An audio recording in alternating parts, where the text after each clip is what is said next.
Hello বন্ধুরা, আপনারা খেতে বসেছেন গো। দেখুন আমার বাগানো গোছানো হয়ে গেল। আমার ছোট্ট হিসেবের ছোট্ট মেনু। আজকের মেনুগুলো হচ্ছে, দেখো এখানে মুসুরির ডাল করেছি। আর গরম বাবা, গরমটা যাচ্ছে না, জলও হচ্ছে না। আমাদের গ্রামে কীর্তন হচ্ছে, কীর্তন হলে কিন্তু জল হয়, তাও আর জল হলো না। মানে কি বলবো, মেঘটা অনেক পরিবর্তন হয়ে গেছে, এখন আর জল হচ্ছে না। আর এত গরম, মানুষ রান্না করবে কি? রান্না খেতেও ভালো লাগছে না, রান্না করতেও পারছি না গরমে। তো যাই হোক, এই দেখো মুসুরির ডাল করেছি।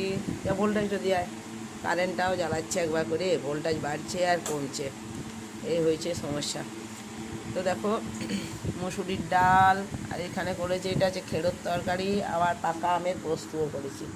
এই দেখো পাকা আমের পোস্ত করলে পরে একটু ভাত খেতে পারি, বেশি ভাত নিইনি, একটু নিয়েছি। আর দেখো অল্প নিয়েছি, কিন্তু পাকা আমের পোস্ত খেতে আমার খুব ভালো লাগে, আমরা সবাই পছন্দ করি।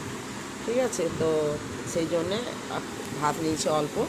আর এটা বড়ি দিয়ে খেরোর তরকারি, আর এটা হচ্ছে উচ্ছে আলু ভেজেছি। মানে ভালো লাগছে না খেতে, সেই একটু একটু করে করেছি।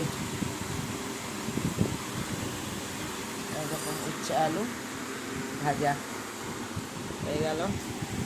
আম পোস্ত, আর এটা এখানে কাঁচা পোস্ত বাটা আছে রিঙ্কুর জন্যে, ও খাবে কাঁচা পোস্ত বাটা। তারপর আম পোস্ত একটু দিয়েছি, এতে নুন দেওয়া হয় না, এই পোস্ততে নুন নিয়ে নিবি। ঠিক আছে, ওখানে পেঁয়াজ কাটছে। দেখো একটু গরম ভাতের সঙ্গে কাঁচা পেঁয়াজ খাওয়াটা কিন্তু এই গ্রীষ্মকালে ভালো, পেট ঠান্ডা থাকে, সেই জন্য আমরা একটু করে কাঁচা পেঁয়াজ বাবু খাই, আমাদের ভালো লাগে। আর দেখো কাঁচা পেঁয়াজ আর উচ্ছে আলু ভাজা দিয়ে, আর এই আম পোস্তটা দিয়ে আমরা একটু ভাত খাবো। আর দই কদিন বন্ধ করেছি, কারণ সবারই সর্দি কাশি ঠান্ডা লেগে গেছে বলে দইটা বন্ধ আছে। ঠিক আছে বন্ধুরা, তাহলে এখানেই রাখি। আমার এই ছোট্ট হিসাবের ছোট্ট মেনু কেমন লাগলো অবশ্যই লাইক কমেন্ট করবেন, আর ভিডিওটা দেখবেন।